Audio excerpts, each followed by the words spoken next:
The great irony, as Jesus put it, is that if we find ourselves, we'll lose ourselves. But if we lose ourselves for his sake, we will actually find our true self. Yeah. So there's this great paradox with identity. I think thinking of Tim Keller, who died recently, he's got a wonderful book, just a little one. It's not one of his most famous ones. I think it's called The Freedom of Self-Forgetfulness. So turning from an obsessive focus on ourselves is actually the best thing for ourselves.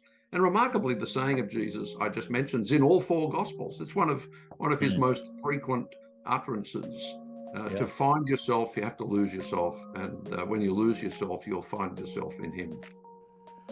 Welcome to Conversations with Tyndale House Scholars in America. This month, we introduce the global impact of Tyndale House as we welcome Dr. Brian Rosner, principal of Ridley College in Melbourne, Australia. In this episode, Dr. Rosner brings biblical perspective to the term expressive individualism and unveils a wellspring of encouragement. You can listen to all previous content by visiting our website at friendsoftyndalehouse.com. And now, let's join the conversation. All right. Well, welcome to this edition of Tyndale House Scholars in America, highlighting the impact of Tyndale House on the church and academy in America. Today, we're expanding our scope to highlight the global impact of Tyndale House by interviewing a dear friend in Australia, Brian Rosner. Brian grew up in Australia, then traveled to earn his THM from Dallas Theological Seminary and a PhD in New Testament studies from the University of Cambridge. He lectured at the University of Aberdeen in Scotland for a number of years before returning to Australia, and he's now principal of Ridley College in Melbourne, Australia. Brian's published many books, and his research interests include Pauline studies, biblical theology, and personal identity, which is what I want to talk to Brian about today. Two recent works, one called Known by God, a biblical theology of personal identity that was published by Zondervan in 2017, and then How to Find Yourself, Why Looking Inward is Not the Answer by Crossway in 2022. So welcome, Brian. Thanks, Ken. It's great to be with you. Well, I want to talk briefly about your work on personal identity in biblical perspective, because it's such an important and hot button topic today, and your work has been so helpful. Much of the attention when we think about these issues today is focused on gender identity, and there's so much confusion about gender as a central marker of identity. But I like that you broaden the point and look at other common markers of identity like occupation, marital status, wealth, race or ethnic identity, and which is so helpful. So can you describe what is wrong with the way so many of us think about personal identity and how we should think about identity from a biblical perspective? You want that just in a couple of minutes, right? In maybe 2 minutes. Yes. So basically what's happening in our day, and lots of people have commented on this, is that people are now looking exclusively inward to find themselves. So it's called expressive individualism. You look within yourself, you reject all external authority, your personal happiness becomes the top priority in your life, and you expect everyone to celebrate who you are, and you want to live in accordance with that identity, which is called authenticity. So you hear it everywhere. You do you, be yourself, be true to yourself. It's the kind of thing you'd get a standing ovation for at a graduation at university. So look, to start with, you have to say there is a point to it. So authenticity is obviously a good thing. We don't want to be phonies. And self-reflection is a good thing. I think in part it's driven by a desire to have an inclusive society. So some people have felt marginalized. The basic problem with it, I think, is threefold. I talk about 3 F's in the second book. So the first one is it leads to a fragile sense of self. People really feel destabilized by finding themselves in this way. The second problem is that it's actually failing to lead to the good life. There's more anxiety, more depression, more outrage in our culture. So it doesn't seem to be having good outcomes or effects. But the real problem is that it's faulty. Humans just aren't built that way. We're social beings. We find ourselves by being known by people other than ourselves, having our identity reflected back to us.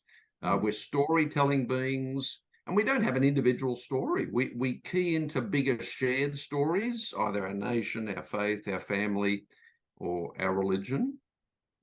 And I think the other way to look, apart from around to your relationships and back and forward to your story, is up.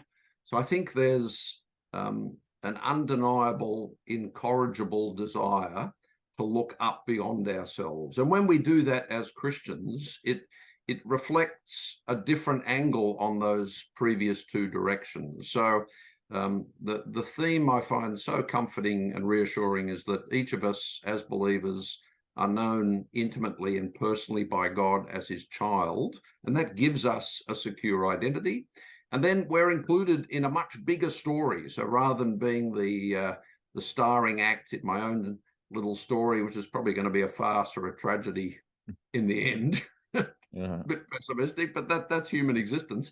We can be part of God's, we can play a bit part, just a small part in God's grand plan of redemption. And we identify with the death and resurrection of Christ in that way, which becomes the pattern for our own lives. I think it makes a world of difference to how you see your life and the way we conduct our lives. There are some things that sound really good, and then putting them into practice is a challenge. And I'm wondering, what are some of the challenges that Christians face with living into that reality of being known by God as his children? I think it's the same challenge that Christians face in every culture, in every age, and that is not to be conformed to the world. And the problem with questions of identity and identity formation is they're really, if you want to have an illustration, they're at the bottom of the iceberg. So who we are, how we behave, how we think about the world it's just in the air around us. And how we make decisions, our approach to parenting, authority, problem solving, holidays, all those kind of things are in part things that we make decisions about consciously, but mostly they're subconscious. So the only way to really address this matter is to have your mind renewed. So Paul says in Romans 12, of course, not to be conformed to the world, but to have your mind renewed, which will transform your behavior and prove that God's way of living is the best way to live.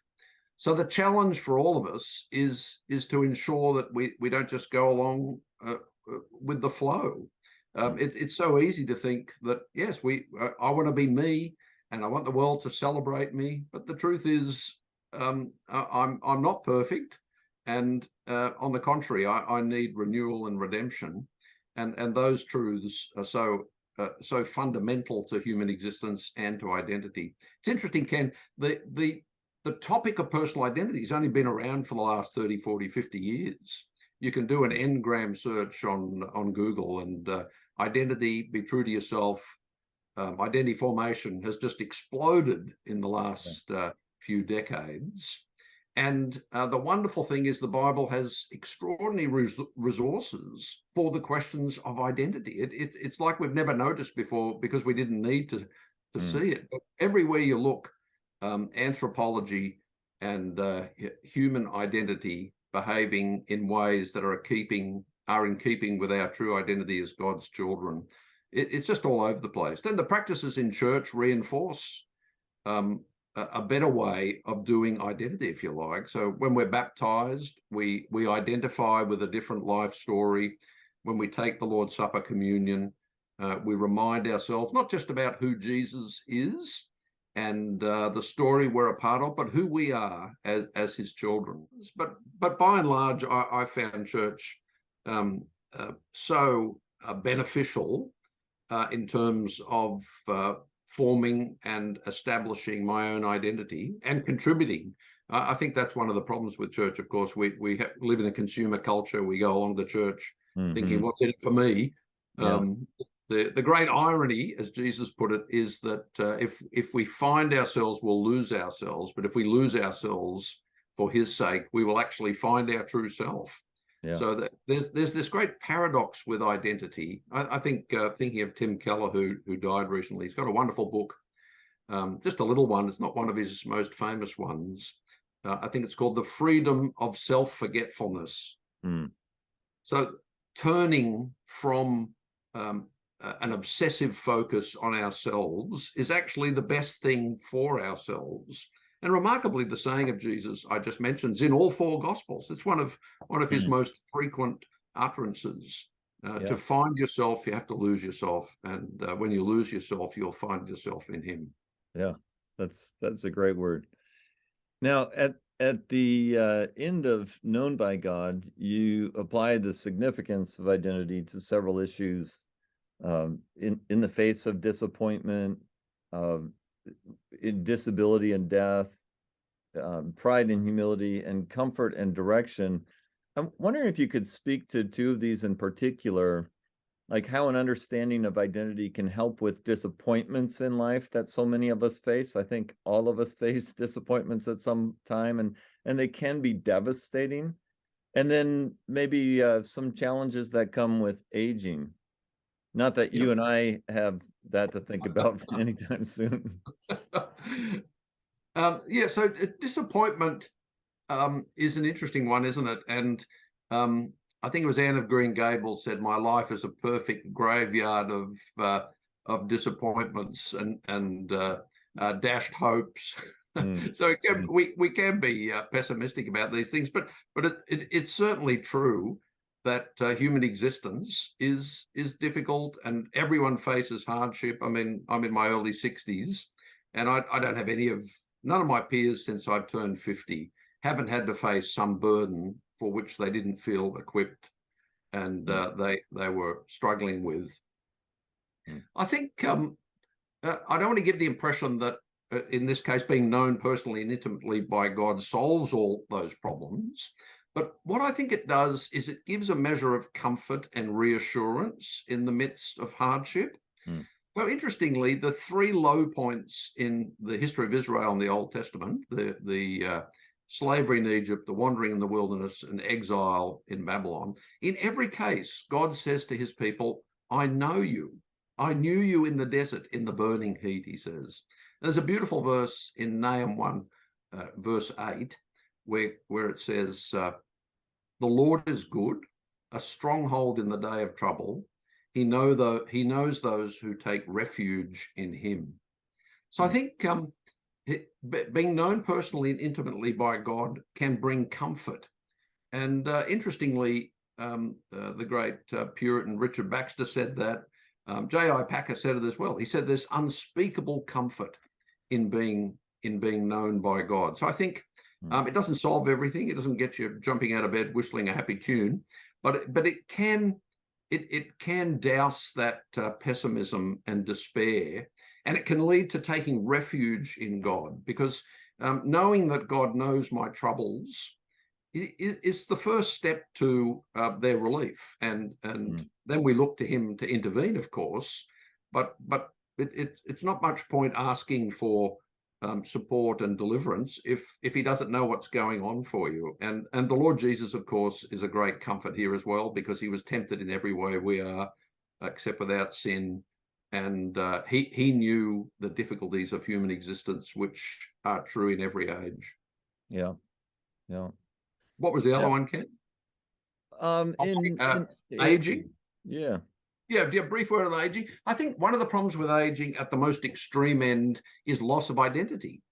So the terrible experience of Alzheimer's, for example, if you are your own insight into yourself, what are we going to do with someone whose memory is being lost? And our lives are stories.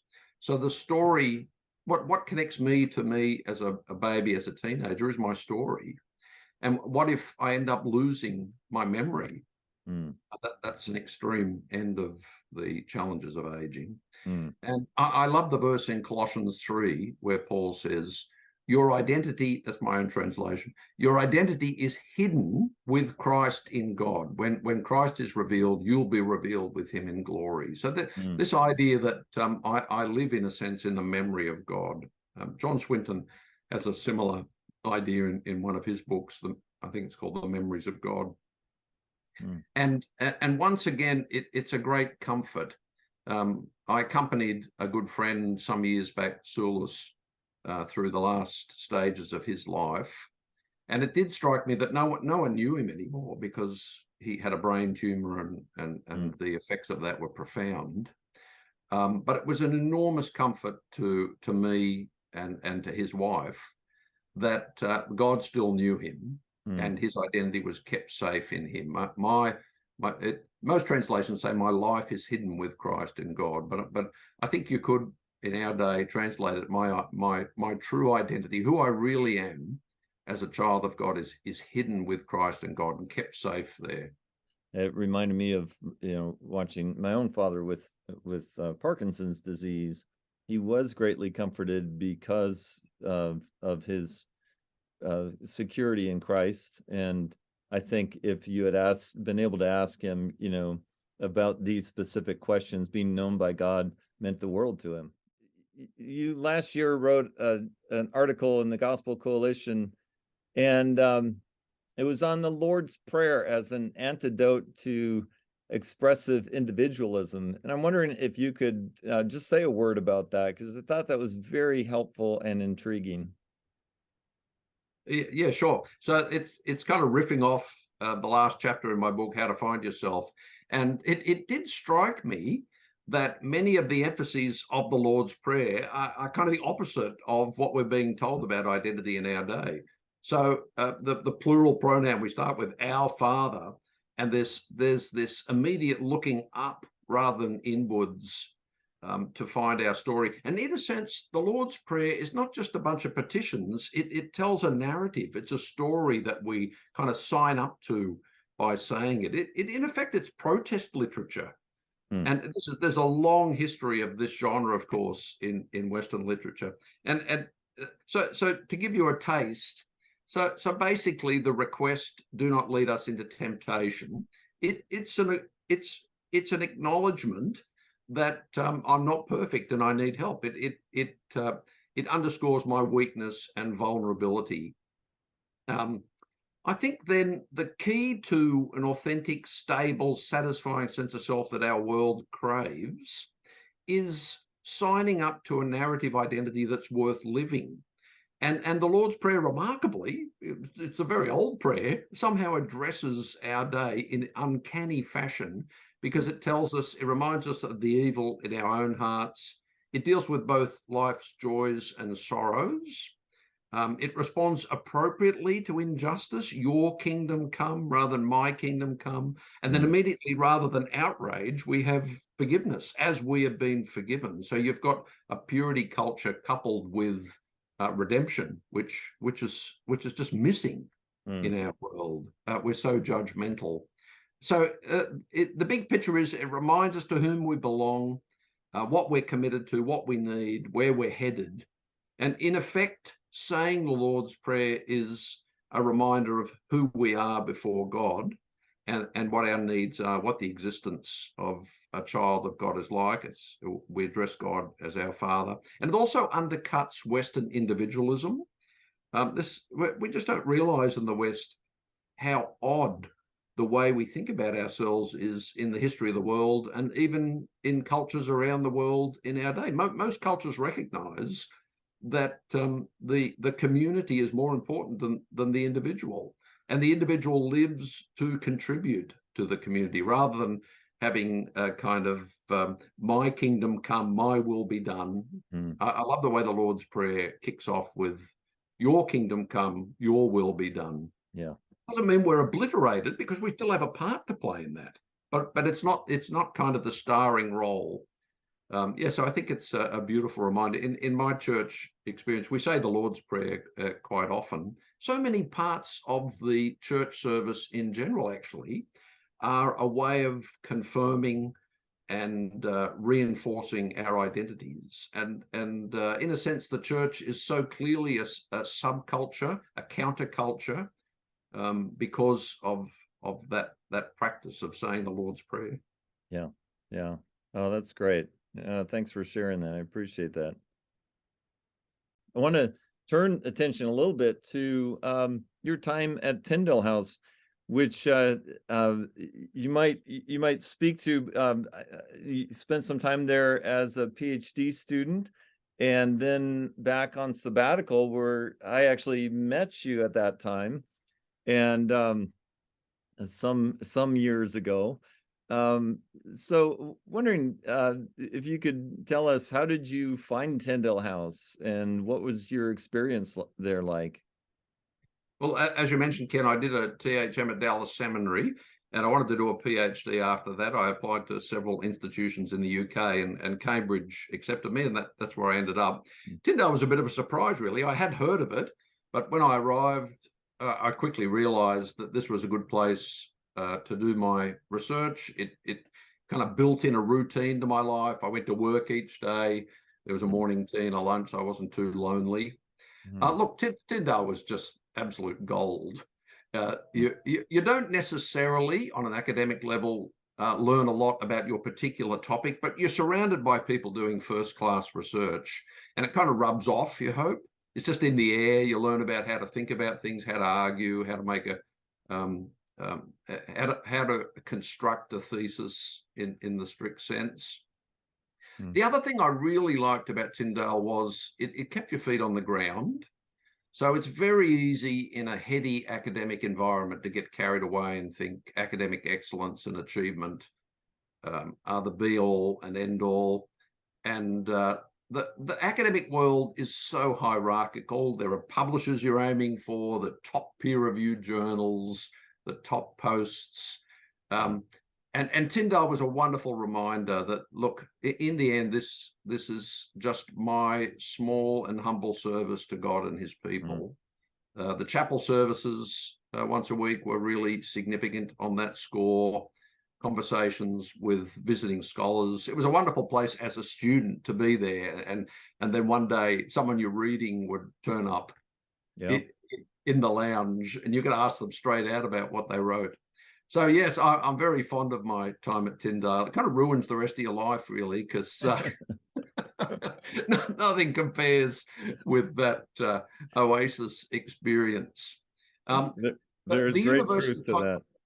The university context it can be quite a challenging one, of course, especially a secular university like Cambridge and the big ones in the UK. And it's not like they're hostile to evangelicals necessarily, but there are some challenges. So that's the other side of Tyndale. It was just very encouraging, when you'd come across something that was particularly difficult, you'd have serious, like-minded scholars who come from a similar worldview and with presuppositions to talk things through. That's the thing about doctoral research. You just have to follow where the evidence leads. That can be pretty scary. And Tyndale was a wonderful place of reassurance and support on that score. Well, Brian, I appreciate your time today and sharing with us about your work and your time at Tyndale House. It's really been good to be with you. Thanks so much, Ken. Yeah. Thank you for joining us for this episode on the Tyndale House Scholars in America series, brought to you by the American Friends of Tyndale House. I'm Dr. Peter Williams, the principal of Tyndale House in Cambridge. I want personally to thank you for joining us for this video. We exist to spread and support good Bible scholarship, so please subscribe to our YouTube channel, add notifications, like the videos, share them, and visit our website, friendsoftyndalehouse.com, where you can see past episodes and other material. Also, please consider making a donation and even becoming a monthly supporter, where you can get behind our work of spreading Bible scholarship in service of the church. Thank you.